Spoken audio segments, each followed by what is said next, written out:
They tell the story about a shul, and the Rav would get up to give the Rosh a sermon. And there was a Yid, Yankel, who would snore. Midday Shabbos b'Shabbat, the Rabbi would start talking, and this Jew would fall asleep, and not just fall asleep, but he would snore and snore loudly. One day the Gabbai comes over to him in the middle of the drasha, he's snoring. He says, Yankel, wakes him up. He says, what do you want? He says, you have absolutely no right to behave this way. You're snoring so loud. Everybody can hear. He says, excuse me, I am a prominent member. I pay my dues. I paid up my membership. This is my chair. I have a right to express myself in shul the way I would like to. You cannot come and tell me that I'm not allowed to snore. He says, you don't understand, you're disturbing other people. He says, this is my right, and how am I disturbing other people by snoring? He says, because you're waking them up from their sleep. That's number one. And then there's a Milsa de B'dicha said number two, that there was a Yid who was also snoring loud during a drasha. The Gabbai goes over to him and says, Chaim, was tut sich? To no avail. He snores even louder. So the Rabbi calls over the Gabbai and says, go wake him up. He says, Rebbe, the Mechila, you put him to sleep, you wake him up. Why do I share these anecdotes with you? I want to take today one poetic from Parshas Balak, a poetic that the Jewish people loved so deeply that 365 days a year, we begin every Shachrus, we begin every morning with this poetic stated by the Navi Bilam, namely, Ma toivu oyhalecha Yaakov mishkanei Yisrael.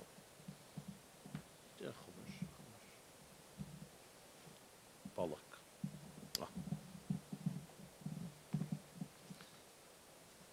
If you look at the context of his words,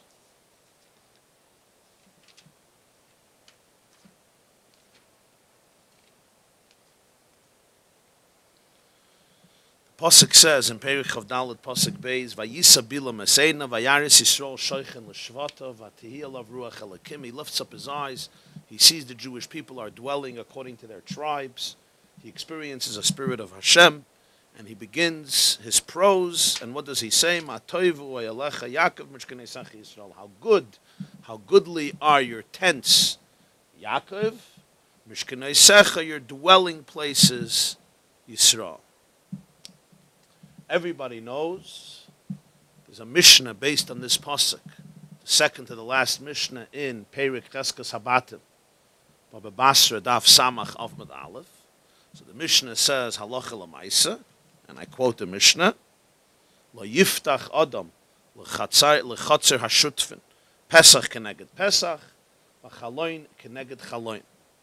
A person may not open up to a courtyard that's shared by other partners, a door paralleling another door, a window paralleling another window. Frag the Gemara, Minan, Emili. Why not? What's the source?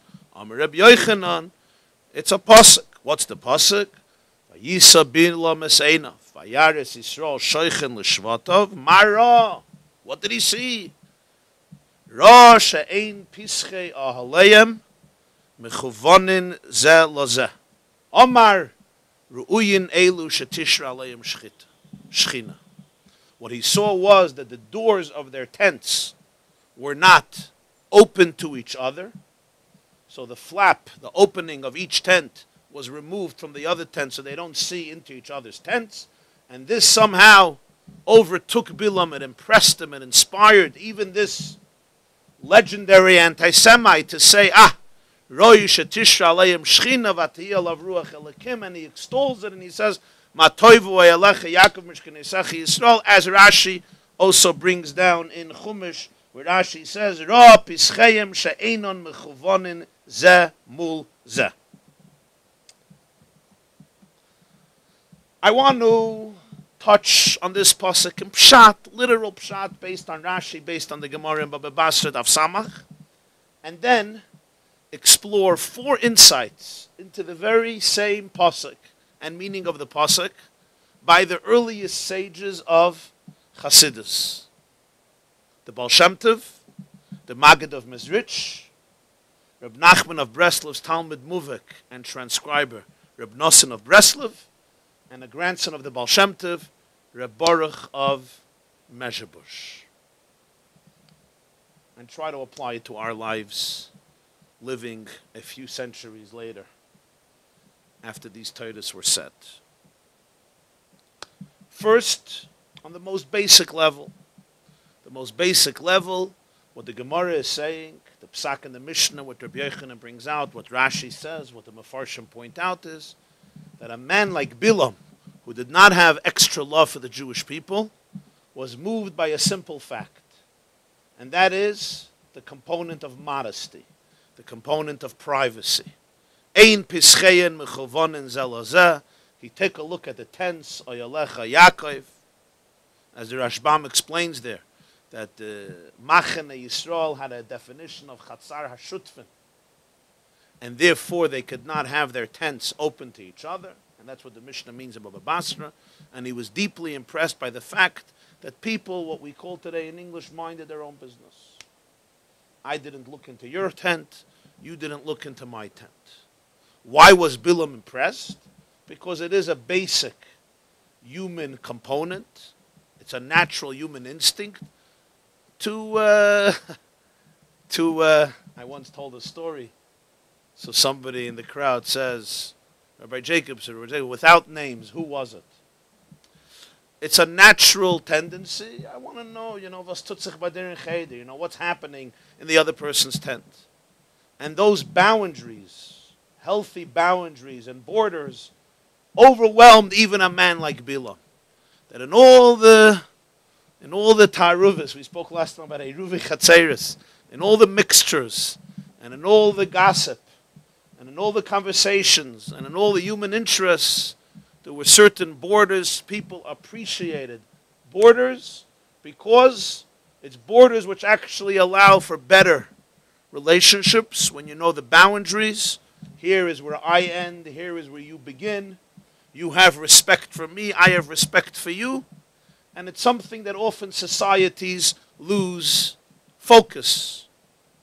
I once saw a word that in Hebrew, the two words, nochri and lahakir, are intimately associated. Nochri means an alien, nechar, stranger.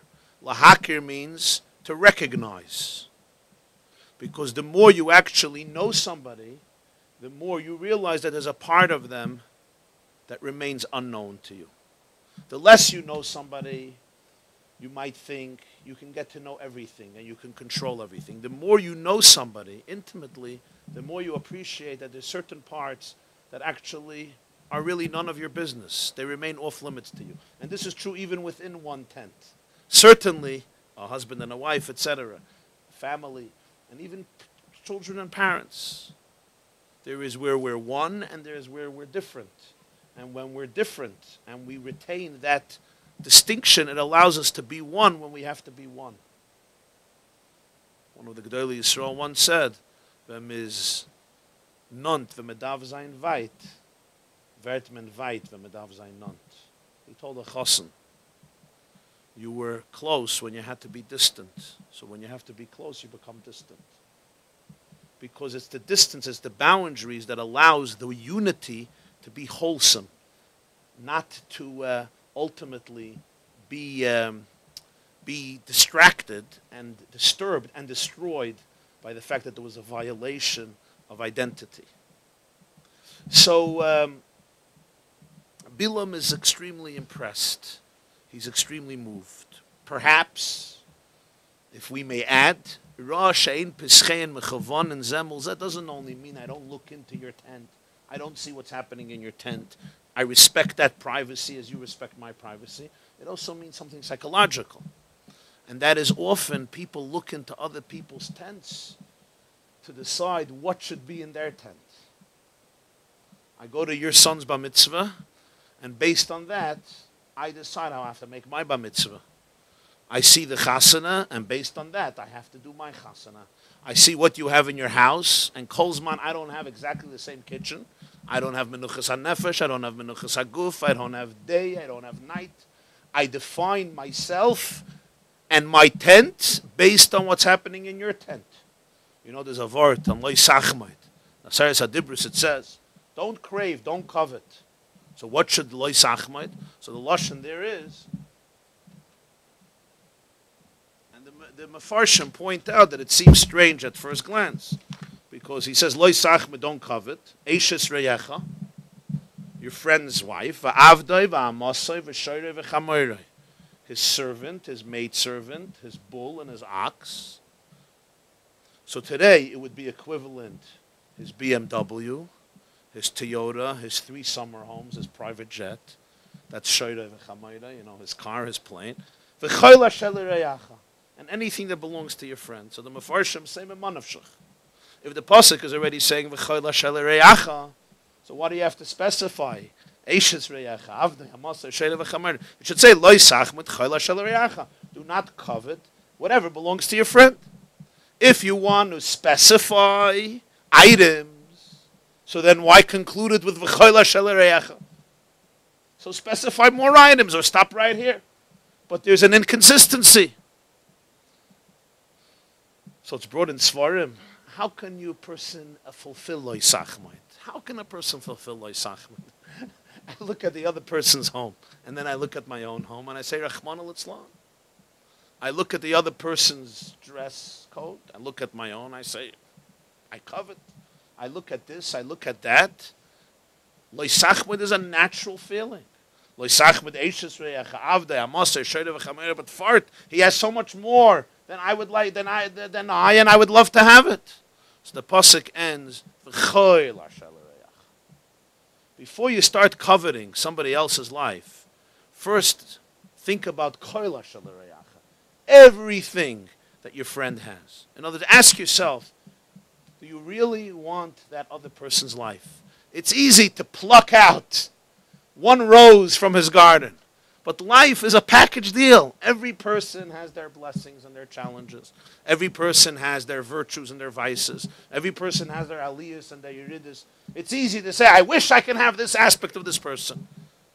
Do you know what's going on in his mind? Do you know what's going on in his soul? Do you know what's going on in his heart? Do you know what's going on in his shalom bayis? Do you know what's going on with his children? Do you know what's going on in his deeper component? Take into consideration everything. You want his entire life or her entire life. So, you know the anecdote, they say that there was a salesperson, and he was unbelievable. He was a sales representative, always on the road. And his hatzlacha was mamish moidedik lahafli. And they wondered, how did he get this hatzlacha? And then they figured out what he does. He had a trick. Every single home he would go to, he would ring the bell, and the woman would come and open the door, the man would come open the door, and he would tell her, do you see what your neighbor, Mrs. Cohen, has? And this was the introduction. Little did she realize this was the trick, and once he said that, whatever he had to sell, and it happened to be that punk, that's what Mrs. Cohen had, she ultimately bought. A younger man came to me not long ago. It just illustrates often the way people's minds work, and it's really sad. He had to make an upshernish for his son. Okay, Baruch Hashem. So he said he needs $7,000 to make the upshernish. He doesn't have $7,000. What should he do? So I say, b'mechila, mikvoidchem, what do you need $7,000 for an upshernish? He said he has to rent a hall. There's flowers, a caterer. Somebody has to be on a keyboard, a photographer, a videographer. Not everybody is as kind as our friend Aviv here. Shomer es Chodesh Aviv will guard you. So it's $7,000. So I said, can I ask a Shilas Tam? I want to ask a Shilas Tam. He said, what's the Shilas Tam? I say, why don't you ask one of the shuls, if you could do it in the shul? Why don't you go to the bagel store and buy a few platters of bagels and some dips? Why don't you invite close family and close friends who really want to come to your simcha, or are not going to sit there and text the whole time? They really want to participate. And according to my estimate, it should cost you not more than $225, and I'll give you a halva for that. From 7,000, we went down to 225.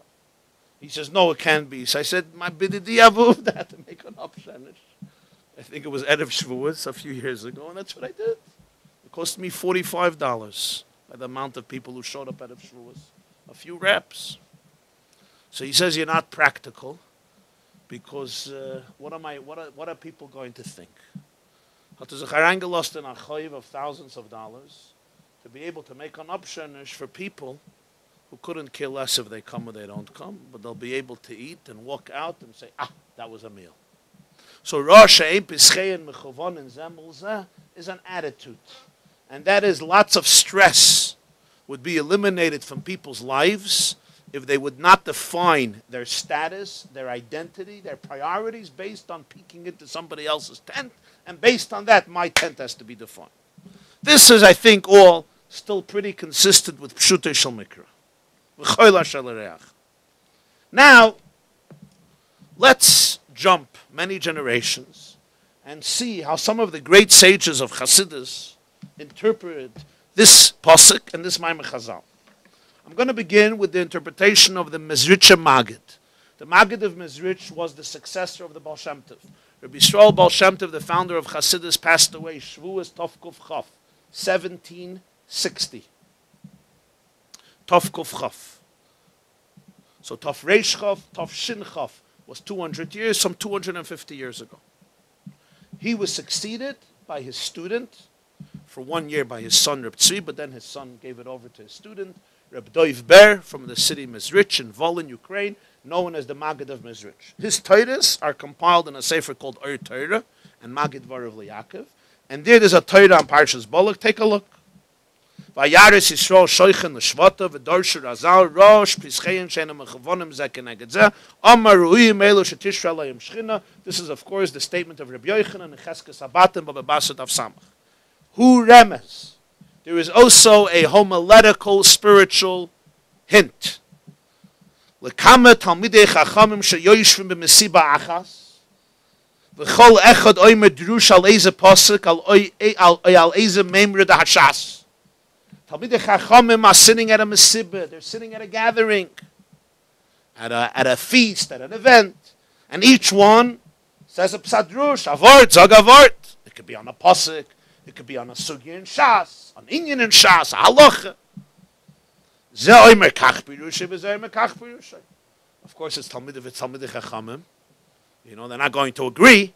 One guy says his Pirush. I don't mean this literally, but somebody once asked. He said he needs a little humor. Is there any humor in davening? Any humor? Said, yeah, there's a lot of humor. He says, where? He says, Talmidei Chachamim marbim shalom ba'olam. Talmidei Chachamim marbim shalom ba'olam. That's the humor. You end davening on a humorous note. It's just a joke. Maybe not a joke. So one person says, right? You say, this is pshat. I say, no, of course it's not pshat. You got it all wrong. They say, why two Jews meet? So you say, shalom aleichem. So the response is, aleichem shalom. Why don't you respond in kind? Shalom aleichem. You should say, shalom aleichem. I say to you, good morning. You don't say, morning good. Good morning, good morning, good evening, good evening. You don't say evening good. How are you? You are how? Right? It seems strange. But two Jews meet, shalom aleichem, peace unto you. You say, unto you peace, aleichem shalom. So I once heard this myself from the Lubavitcher Rebbe, who said that when two Jews meet, he said, al derech hatzachas, humorously, when two Jews meet, I say, shalom aleichem. Even before I continue the conversation, immediately you have to say, you got it all wrong, it's the exact opposite. It's not shalom aleichem, it's aleichem shalom. And now we can begin talking. Now we can begin schmoozing. So this Talmud Chacham says azay. This Talmud Chacham says azay. V'im chas v'shalom iskavnim lekanter. Now here there could be two types of intentions. If chas v'shalom, their kavan is lekanter. Lekanter means to stech, to denigrate, to provoke, to show their superiority over the other person. You know, verbistu. I'm the genius. I'm the real Ben Torah. I'm the great Gadol. I'm the Talmud Chacham. Lamer, Pirusha li yoiser toiv mi pirusha acherim. Their intention is everybody. I want to show that my commentary, my pshat, is superior to everybody else. Bevadai oilahem v'lenafsha mutav shetepech shel yasam al pneim. He quotes in the Gemara, "Oh, woe to them and their soul, better if their shilya would have been turned over." The Gemara says, "Aloyme Torah lekanter." When somebody learns Torah just to denigrate others, mutav shenepcha shel yasam al panav. If the amniotic sac would have been turned over. But if each one only has the objective to make the Torah great, to make the Torah powerful, to express their understanding and their appreciation of Torah, which simply demonstrates the broadness, the majesty, the depth, the reichkeit of Torah, as ashrei lahem nishmasam, fortunate, privileged them and their nesham. This is what Bilam saw. Ra she'en pischehen. The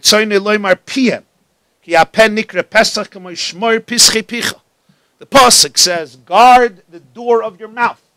Where is the door in the human body? The door is the mouth. The mouth is where we go out from.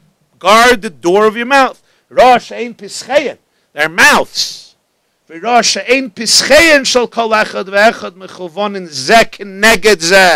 Ritzoyne loymar she'ein kavanosam liyes misnagdim ze lo ze. Rakol echad oymer drushu pirush alay l'shem shamayim. Amaru yimelu she'tishra alayim shchina. He saw she'ein pischein, their mouths, their openings are not mechuvan ze keneged ze. When I open my mouth, you open your mouth. The kavanah is not it should be ze keneged ze. I have to disagree with you. You have to disagree with me. Just to disagree in order to prove that you're lower, that you're foolish, that I'm smart, that I'm great. Ein pischein mechuvanin ze keneged ze. There's no kavanah of ze keneged ze. Rather, our mouths are different. We're saying different things, but it's not ze keneged ze. It's l'shem shamayim. I'm explaining, I'm expressing Torah the way my mind, the way my neshama, the way my heart appreciates it. Bilam says, this is the prerequisite that the Shekhinah should dwell on that. This is the remez that the Maggid of Mezrich explains in this pasuk and in this Gemara in Baba Basra. Let's now go to a second interpretation. This one is in Likutei Halachos, in Hilchos Niskei Shchenim, by Reb Nosson, the Talmud Muvak and the transcriber of his Rebbe, who was also a grandson of the Baal Shem Tov, great-grandson of the Baal Shem Tov, the Heilige Reb Nachman of Breslov. He says this, of course, in Hilchos Niskei Shchenim, because the Mishnah is in Cheskes Habatim, dealing with the relationships between neighbors.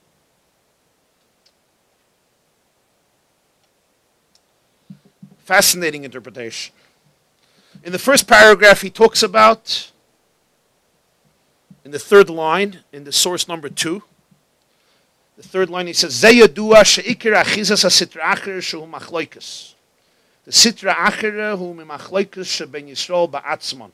Ksheyesh chas v'sholem b'nei machloikes u'mistakel kol echad al chaveri l'ro machmas she'ein toiv be'enev emes shel chaveri. The main achiza of sitra achera is when Jews are fighting with each other. Valkein, osur lases chaloin neged chaloin. That's why the Mishnah says, I can't place my window parallel to your window.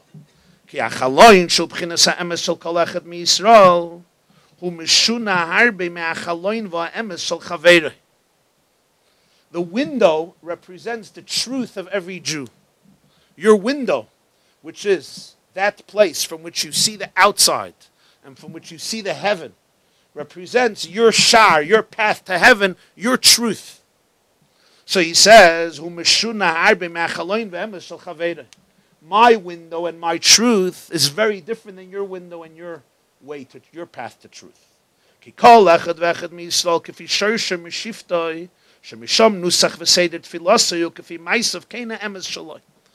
Jew has his shevet, so he has his shoyrish. That's where his nusach comes from. That's where his nusach hatfilah comes from. That's where his minhagim comes from. Kafi maisav. Then there's who he is, how he lives. This becomes his truth. And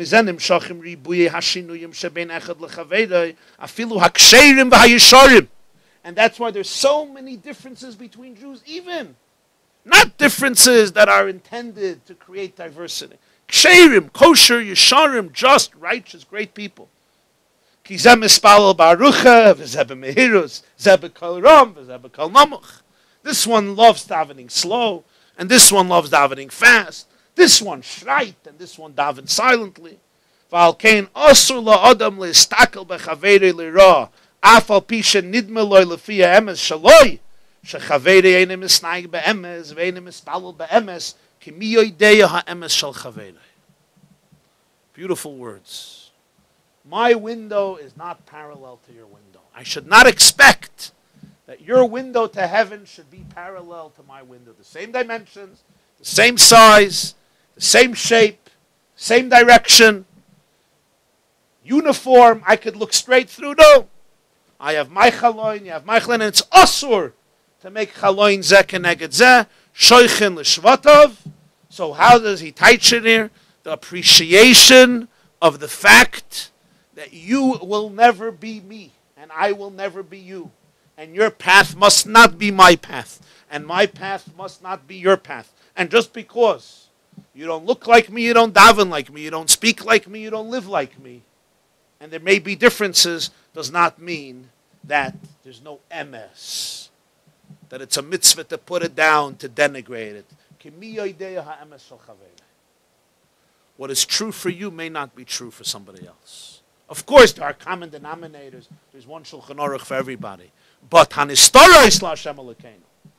Yiddishkeit has a whole internal world of Ave and Yira and Minhagim and Uschayas and experiences. There's a taich. David HaMelech says in Tehillim, we say it Shabbos morning, Ki ani yadaiti ki gadol Hashem v'adeinenu mikol Elokim. So everyone puts the emphasis, I know that Hashem is great, and our master is greater than all the other so-called gods. I know. There's a pirush in one of the Chassidish Sfarim, Ki ani yadaiti ki gadol Hashem v'adeinenu mikol Elokim. Ani yadaiti.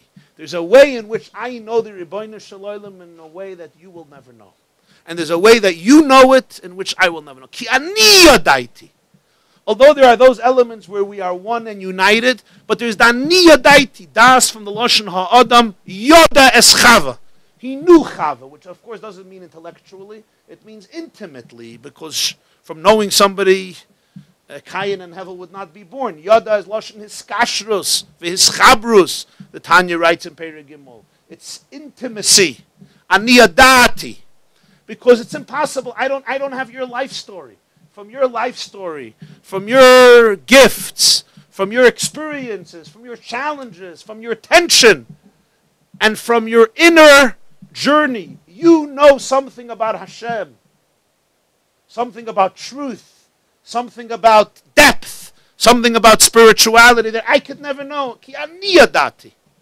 That's what Reb Nosson is explaining. Matoivu ayalacha Yaakov she'ein pischeyen mechuvanin zeh mul zeh. It's not supposed to be that way. We're not supposed to be mechuvanin zeh mul zeh. I have my chaloin, you have your chaloin, I have my path, I have my emes, you have your emes. How can emes be different? Isn't emes absolute? So of course there are truths that are absolute. There are truths that are binding to all. There's certain truths, certain laws, certain moral requirements and duties that this is the truth. But within life and within the universe, there's a whole spectrum from one extreme to another extreme. And each of us within that entire gamut has their own window. This is Reb Nosson's Pirush. Let's go now to the Pirush of Reb Baruch of Mezhebush. Now I didn't find it on the I didn't find it today on the internet to be able to put it in here. So I'll tell it to you about what Reb Baruch of. I still have to look. Maybe I can add it to the sources on the web when it goes up. Reb Baruch of Mezhebush, also a grandson of the Baal Shem Tov, quotes a Maimah Chazal. Chazal say, the Rebbeinu Hashem says, Pischuli, the Pasuk says in Shahashirim, Koil doidi doifek, Pischili achoisi rayasi yoinasi samasi. My beloved one knocks on the door and says, open up the door, my sister, my wife, my dove, my twin. So Chazal say, Amar HaKadosh Baruch Hu, Pischu li kechudei shal machat, v'ani yeftach lechem kepischei shal ulam. Open up for me an opening, kechudei shal machat. There are two gerses actually in Medrash. One is kechudei shal machat, and one is kechudei shal machat. Either chudei shal machat is the hole at the edge of the needle through which we pull the thread, or chudei shal machat is the point of the needle, which is of course smaller. So pischu li kechudei shal machat. You create an opening as large as chudei shal machat. V'ani yeftach lechem kepischei shal ulam. The ulam, the part of the Beis Hamikdash called ulam, actually didn't have doors; it was open, and that's the point. You open up a tiny, small opening to me. V'ani yeftach lechem kepischei shal ulam. Says the Baruch of Mezhebush, "Matoivu ayalecha Yaakov mishkeneisecha Yisrael she'ein pischein mechuvonin zeh keneged zeh." The Pesach that the Jew creates and the Pesach that Hashem reciprocates with, the doors don't parallel each other. It's not that he reciprocates in kind. I open a wide door, he opens a wide door. I open my heart large to you, you open your heart large to you. Ein pischein mechuvonin zeh keneged zeh. Atem pischu li kechudei shal machat. You open a tiny door, you create a tiny dent in your heart, in your soul. V'ani yeftach lechem kepischei shal ulam. And I will create a completely different opening, shaloi be'erech, infinitely beyond the opening of your door. This is how the Baruch of Mezhebush teaches the Remez in these words. Now, I come to the Pirush of the Baal Shem Tov. Baal Shem Tov asks the obvious question. There is a redundancy. Ma toivu ayalecha Yaakov mishkeneisecha Yisrael. Oyhalecha mishkeneisecha seem to be identical. How goodly are your tents? How great are your dwelling places? A tent is a dwelling place is a tent. What's the difference? And why by the first one does he say the name Yaakov? And why by the second one does he say the name Yisrael? What's the Matoivu ayalecha Yaakov mishkeneisecha Yisrael? So the Baal Shem Tov presents the following beautiful interpretation and says as follows. Ohel and Mishkan, sometimes they can be synonymous, but if we translate them literally, Ohel represents usually a temporary tent. You go out camping, you pitch a tent, it's an Ohel. Of course, there's a difference between an Ohel Kava, an Ohel Aray, and Hilchas Shabbos. In Orachayim Siman Shin Tesvav, Ohel Kava, to build on Shabbos, is Boinim and Atayra. Ohel Aray is an Issa D'Rabbanan. You can therefore expand an Ohel Aray on Shabbos if you already opened it up Erev Shabbos at least one tefach. But the word Ohel, generally we pitch a tent. It represents a temporary structure. Mishkeneisecha, a dwelling place. Although you can create a dwelling place that's temporary.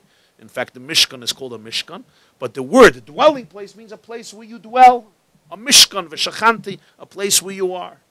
So Ohel is the temporary one, and Mishkeneisecha represents more of a permanent structure. There are two types of Jews, says the Baal Shem Tov. And Bilam is addressing both of them. There's the Jew who creates an Ohel, and there's the Jew who creates a Mishkan. Mishkeneisecha. There is the Jew who creates a permanent dwelling place for Hashem. Here is a Jew who his epiphany with Hashem never ends. His sense of intimacy, his sense of celebration of Elokus never ceases. He's always inspired. He's always motivated. He tells Hashem, I want to move in with you in one tent. I want to be with you. I want to dwell with you permanently. You and me are roommates la'olam vad. Mishkeneisecha. His excitement, his motivation for avodas Hashem never wanes. Day in and day out, he wakes up in the morning and he's ready to run with his God. Mishkeneisecha. He constructs a home and he invites Hashem into that home and he lives with God. When he's driving and when he's working and when he's eating and when he's sleeping and when he's tending to his personal needs and when he's davening and when he's talking to people, he is filled with a divine consciousness, with a realization of Hashem and a connection to Hashem, and it fills him, it fills her 24 hours a day, because his dwelling place, where he invites the Shechina v'Shachanti b'Soichem, is permanent. He never leaves that space of a Shachanti b'Soichem. That's one type of Jew. But there's another type of Jew, the Baal Shem Tov says. And this is the Oyhalecha Jew. He creates not a Mishkan for Hashem, but he creates a temporary Oyhal. This is a Jew who can't say that he's always consistent in his relationship. There's life's pressures, psychological and financial. There are the burdens of life. There are various instincts that people have and habits and addictions and proclivities that can derail them from their spiritual source. There's the incessant demand for material needs. There are the pressures of life in one form or another. And there are times that his consciousness is divorced from an open, revealed, conscious relationship with Hashem. But still, from time to time, Oyhalecha, he creates a temporary tent and he says, I need you for 5 minutes. I need you for an hour. Come, be with me. We're going to learn a Blad Gemara. I need you. I want to daven now. Just give me 5 minutes. Oyhalecha, Oyhalecha. There's moments, a fleeting moment, maybe an hour, maybe a half an hour, maybe 5 minutes, maybe 60 seconds. He creates a temporary tent. He says, Hashem, let's be together now. I want you. I need you. I want to embrace you. I want to give you a hug. And then he leaves it. He demolishes the tent next. Now I have an appointment. I got to run. What are the two names, Yaakov and Yisroel? They represent these two types of Jews. Yaakov comes from the word Akev, which means a heel. Yisroel is a combination of two words, Li, Rosh, my head. Akev is the lowest part, Rosh is the highest part. The name Yaakov was given to Yaakov because he was holding on to the heel of Esav. V'yodoi oichezes ba'akev Esav. Who gives a child such a name? Imagine your child comes out holding on to the heel of his brother. So you name him Heel? I mean, forgive me, what would a therapist say? When he grows up and says, what's your name? My name is Heel. Really, why'd your parents name you Akev, Heel? Because when I was born, I was holding on to my brother's heel. It's not even your heel. You were holding on to your brother's heel. Whoa. There's an issue here. What type of name is this? But Pshat is, this was not Stama name. It captures so much of the life of the person. He's enmeshed, entangled in a battle with Esav. It's a beautiful word of the Chidush Harim. Chidush Harim and Parshas told us, ask the big question, the great question. Yitzchak wants to bless Esav. Rivka disagrees. So what does she do? She dresses up Yaakov like Esav and she says, go, give your father food, behave as though you were his brother, your brother Esav, and take the blessings. And he does so.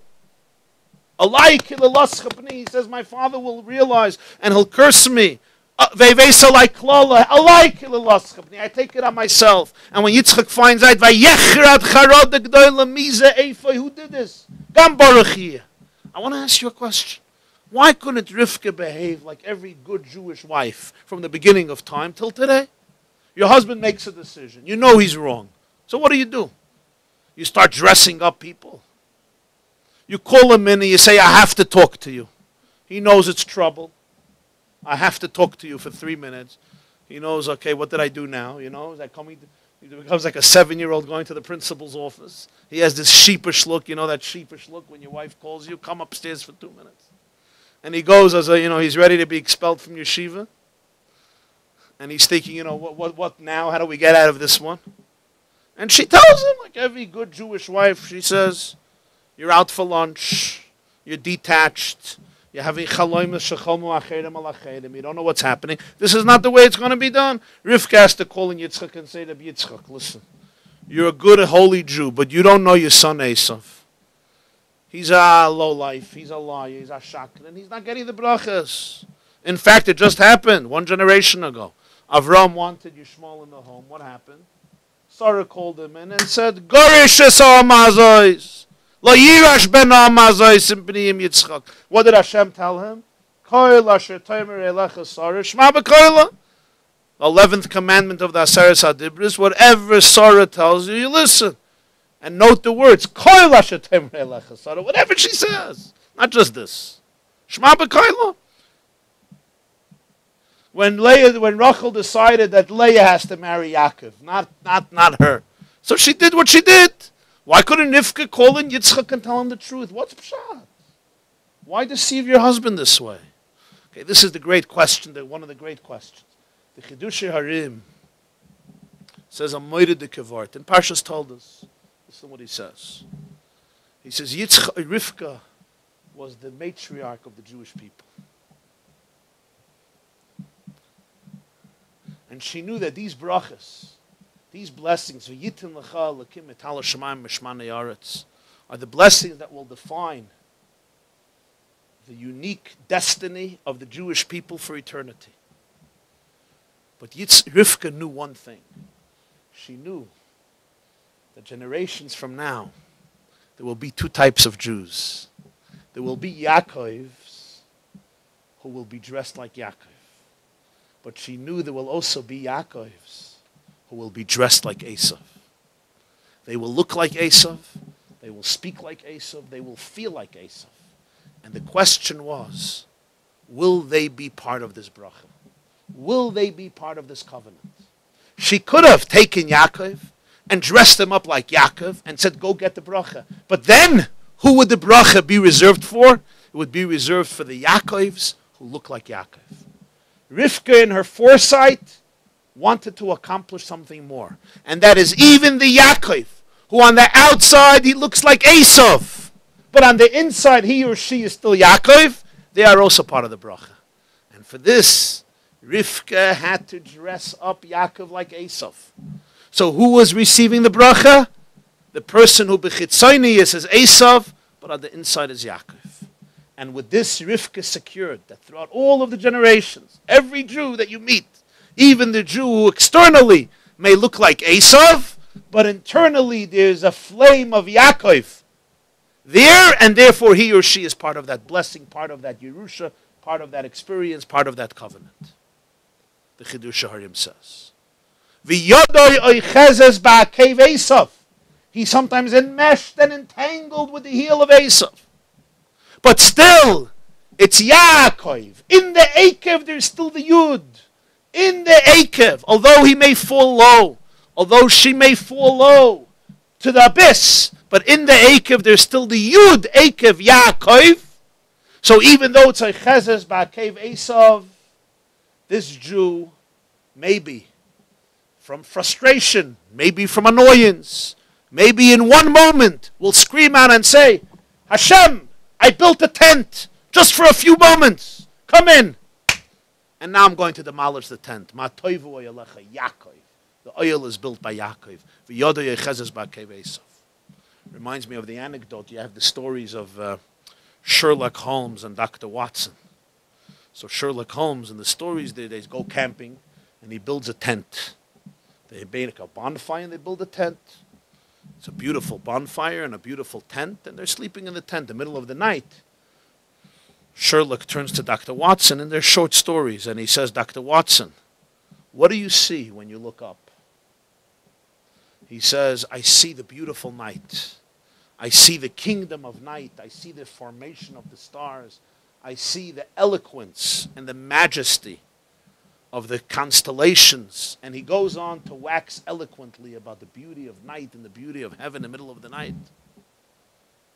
And then he turns to Sherlock Holmes and he says, Sherlock, what do you see? He says, I see that somebody stole our tent.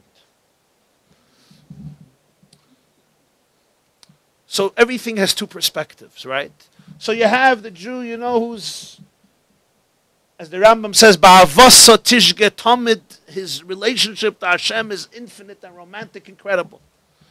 And then you have the Oyalecha, somebody stole my tent. He's involved in a world in Olam Haza, who stole my tent, who stole this, who stole that, and I'm going to get it back. Then you have the Mishkanei Secha Jew, this is Yisrael. Yisrael is Li Roish. He's not enmeshed in the heel. He doesn't fall down to the lowest part of his. Reb Nosson calls the Eikev Malach HaMavis Sheba Adam, because the least vitality is in the heel. We know the blood flow there is smaller, the scant, versus the entire body. That's why people who have challenges with their blood flow, diabetics and so on and so forth, the first place that gets affected is the foot. So the obvious Reb Nosson says, Eikev is Malach HaMavis Sheba Adam. Here is not a Jew who goes down low and falls low. And certainly not V'yadayai Chezes Ba'kev Esav, the heel of Esav. Li Roish, Ki Sarisim Elokim V'imanoshim V'atuchal. Sarisa, Yisrael from the word Sar, a prince, a minister. Mishkenaisecha Yisrael. This is a different pchina, a different category. It's the difference between the 6 days of the week on Shabbos. It's what Bilam says later, Loira oven b'Yaakov, loihibit oven b'Yaakov, loira omol b'Yisrael. In Yaakov, he did not find iniquity. In Yisrael, he didn't even find omol, toil. Oven is not a question, even omol. Mitzvah Shabbos is a minig, many kehillas. What do we say? Altira avdi Yaakov. Because Shabbos are Jews in the B'china of Yisrael, li roish. The head. 6 days of the week, he's in the B'china of Yaakov. Comes Mitzvah Shabbos, the Neshama Yisera leaves, and people Mitzvah Shabbos are often prone to despondency and rejection. Mitzvah Shabbos is an empty feeling. Some people think they can, with pizza or bowling, they're going to take it away. But it's a health babemaises, because it's not the food, it's not the pizza, it's Mitzvah Shabbos. So we sing Altira Avdi Yaakov. You're going out to the Eikev, but don't be afraid. Don't fall apart. Even as V'Yaakov Holach L'Darkoi, Vayivgu boy Malach Elokim, even though it's V'Yaakov Holach L'Darkoi. So we say Al Tirav the Yaakov. That's the pchin of Mitzvah Shabbos, the 6 days of the week. So Matoivu Oyalecha, the Oyalim are created by Yaakov. Mishkanei Secha Yisrael, the Mishkan is created by Yisrael. Comes Bilam and takes a look at the Jewish people. Naturally, you would think he would preface first the Yisrael. He would preface first the Mishkanei Secha, but Bilam sees in his prophecy something else. Matoivu Oyalecha Yaakov. He gives preference and he says, how goodly, how gracious, how unbelievable, how beautiful are the tents created by Yaakov. And then Mishkanei Secha Yisrael. L'chayre, the order should be the exact opposite. Obviously, there's a Maila in Yisrael that doesn't exist in Yaakov. Obviously, there's a superior quality in Mishkanei Secha that doesn't exist in Oyalecha. But nonetheless, there is a special Matoivu in the Oyalecha Yaakov that has a Maila even relative to Mishkanei Secha Yisrael. Why? Because the Oyalecha Yaakov represents the eternity of the Spirit. It represents the coal that never gets extinguished. It represents the relationship that never dies. They hold on to the flame even amidst the challenges of Eikev, so there's a special quality there. But what's even more is, the Yaakov Jew represents that Jew who introduces the light of Hashem b'makom hachoshech, in a place of darkness. When the Medrash says in Tanchuma Parshas Nosai, Nesava Kadosh Baruch Hu liyis lo yidira b'tachtoinim, who is the one who brings in the light of the Rebbeinu Shalom b'tachtoinim, in a place of darkness? It's the Yaakov Jew. The Yisrael Jew elevates himself or elevates herself to an oasis of light, to a paradise of spirituality, to an oasis of Torah and Avodah. The Yaakov Jew who struggles with Hakev Esav, who struggles with himself or herself with various conflicts and contrasts, with various paradoxes and ups and downs, and yet nonetheless, knows right now, Oyalecha Yaakov, right now I want a tent and I want to have you here. So he brings in the light of Emes in the place of darkness. He creates this hapcha, chashoicha l'nahira, the iskafya sitra achara, the subduing of the darkness in the density of Olam Hazeh, ba'akev Esav. He's dressed like Esav, but sometimes karu bigdeim. He tears open his clothes and he says, I want to make an Oyalecha Yaakov. This has a special place. Matoiv Oyalecha Yaakov. And that's why every morning we come into davening, the first thing you say, Matoiv Oyalecha Yaakov, Mishkanei Secha Yisrael. The Baal Shem Tov said that sometimes you have a Jew, and he was describing, that Jew who's working hard, he's geschleppt a ganze Tag. And he sees a few moments before Shkia, it's a few moments before sunset, and he's completely overwhelmed with his work. He's sweating, he's exhausted. And he says, Oi mincha! Oi mincha! And he runs into shul. He runs into shul. And he's very, very busy. So he davens mincha, and he davens it pretty swiftly. But that moment he gives a sigh, and he tears himself away from the hustle and the bustle and the meshagassen and the rat race of Olam Hazeh. And he constructs for 8 minutes a temporary tent, and then he's going right back into the stressful world. Zakta Baal Shem Tov, nobody could be metayeh the goydel hanachas ruach. Nobody can describe the gewaldike tainug, the extraordinary pleasure that he creates lamaili, creates in heaven from that temporary oil, from that temporary, that this Yaakov, whose Yodu Yechezes Ba'kev Esav, that he created. Nobody can appreciate, he says, the Malachim and the Srafim in heaven are mekane, are jealous of this type of emotional experience. And the same is true, so when a person comes in the morning in davening, so there's two types of Jews. A Jew comes in, I'll say, his payas are still wet from the mikveh, and he's already been learning for a few hours, and he's going to learn afterwards. And it's not just the chitzoni, it's his pnimius. He's on fire. He's on fire. So it's Mishkanei Secha Yisrael. That's one Jew.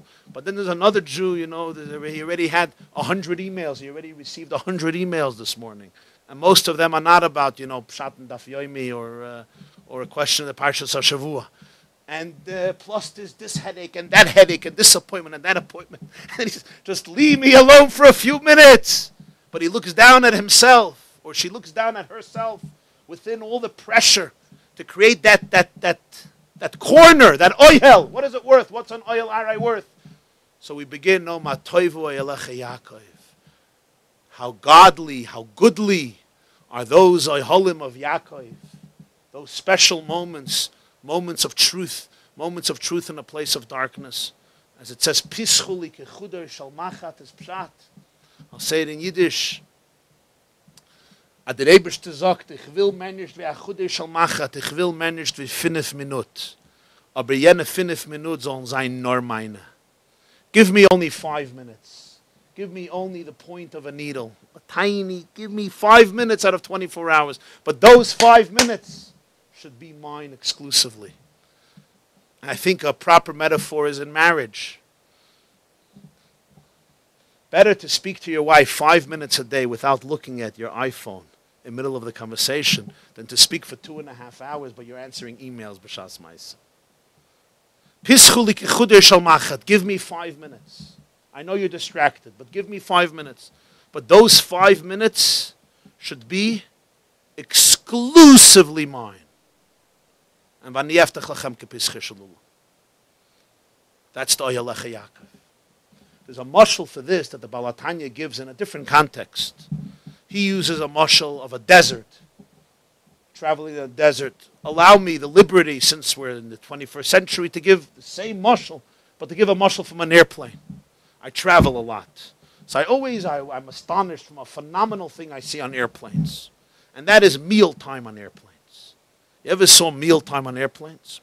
Here's a Jew that if his wife, you'll forgive me in Desras Nashim, if his wife would serve him the food that they serve him on the airplane, would give shaykh a get.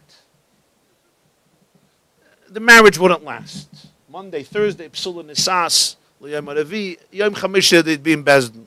Takanas Ezra. I mean, let's face it. The green beans are celebrating their bar mitzvah. The rice is usually celebrating a bas mitzvah.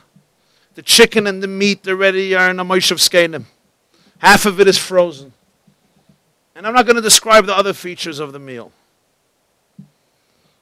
And its age. Now, a Jew ordered a meal, and they don't have it. You ever saw was Tutzach? They don't have his kosher meal. And it's not a 21-hour flight to New Zealand. It's a 3-hour flight, a 4-hour flight, maybe even a 45-minute flight. But they don't have his kosher meal. So he threatens to sue the company to bring down the plane, no pun intended, to bring down the airlines, to wait till I call my lawyer. Hayitach, and I don't understand this food, the Eibishter is a loisit, and you wouldn't feed it to your enemy. But on the plane, and then when he gets it, because his neighbor says you can have mine, it's Beseder. Right? It's Einer Royal Achilles Kelev. Even if it would be Chametz, there's a Shaila, would be if it's Mutter. When he gets it, he mamish. It's greater than the tainig of Shalashudus, the egg salad by Shalashudus. He mamish finishes it, ad tipas dam hacharoina, till the last drop of my machroinim and blood that's there. So what's the psychology here? What's the psychology? I promise you, in his own home, he wouldn't look at it. He would throw it in the garbage. The pshat is vulnerability. When people are suspended 30,000 feet above the Pacific Ocean, they don't have 19 restaurants across the street. They can't call up 100 stores and in 20 minutes have a delivery. They can't go to their pantry, refrigerator, and freezer and warm themselves up a nice, healthy or unhealthy piece of food. They feel that vulnerability. And when you feel that vulnerability, where you don't have that security, that confidence, that wholesomeness, so even those items that regularly are completely insignificant, not only insignificant, you would see them as negative, as detrimental, but here, the frozen, horrific food becomes a Suda Shloima B'Shaita. This mashal is not my own. This mashal the Balatanya brings in one of his memorim in a sefer called the Salach Lojniya, about a person who's traveling in a midbar, and there's no food, so the little tiny morsel of food, even if it's quite grotesque, becomes extremely delicious and significant. And he explains, this is the Maila of Oyhalecha Yaakov over Mishkanei Yisrael. And that is in our world. Idealism is so precious. It's so scant. There's so much darkness. There's so much struggle that a tipa, an ounce of idealism, an ounce of truth, an ounce of purity, a little bit of innocence, a little bit of kedusha and tara is more valuable than a Suda Shloima B'Shaita. In Gan Eden and higher worlds, there's so much ruchnis, there's so much spirituality. So over there, you need a real Suda Shloima B'Shaita. But in our world, even a meal like a plain meal becomes so significant and so valuable because Hashem looks around the world and He's looking for a tip of Kedusha, and when you have it, you experience it. The attachment, the spiritual revolution, the depth that it creates, transcends infinitely anything else. And that's the difference in Mishkanei Yisrael Jew is a sacred creature. He enters into heaven. The Oyhalecha Yaakov never leaves earth. But once in a while, suspended in this dark planet of earth, he says, Oyhalech, I want to build a tent. So Bilam, this clears the first thing. So in summation, we have the four pirushim. In addition to the pirush haposhet, of tznius, of modesty, of minding your own business, of not looking into other people's tents, and not comparing yourself to other people, and not defining yourself based on other people. There's the pirush of the Maggid of Mezrich, that when Talmidei Chacham, when people speak Torah, they're not out to provoke each other and contradict each other. To be keneged zeh, they're out l'shem shamayim. There's the pirush of Reb Nosson. Everybody has their own door. Everybody has their own path. Everybody has their own window to heaven. Don't expect another window to be like your window. It's supposed to be different windows. And just because it's not your truth, it doesn't mean it's not the truth of somebody else. One person davens loud and one person davens low. One person davens fast and one person davens slow in the examples he gives and other examples. And in many ways it parallels the first pirush, because it basically means that Elu ve'elu, you have it in Torah and you have it in Avodah. Elu ve'elu divrei Elokim chayim in Torah, that's what the Mezritch Maggid brings out, and Reb Nosson brings out in Avodah. And then you have Reb Baruchel of Mezhebush, who brings out in the Ava of the Jew to Hashem, Ein Pischayim mechuvonen zeh keneged zeh. He opens up a tiny door, Kechudir Shal Machat, Hashem opens Kepische Shal Ulam, and finally you have the pirush of the Baal Shem Tov. So I think it's really Shtayim Shehin Arba.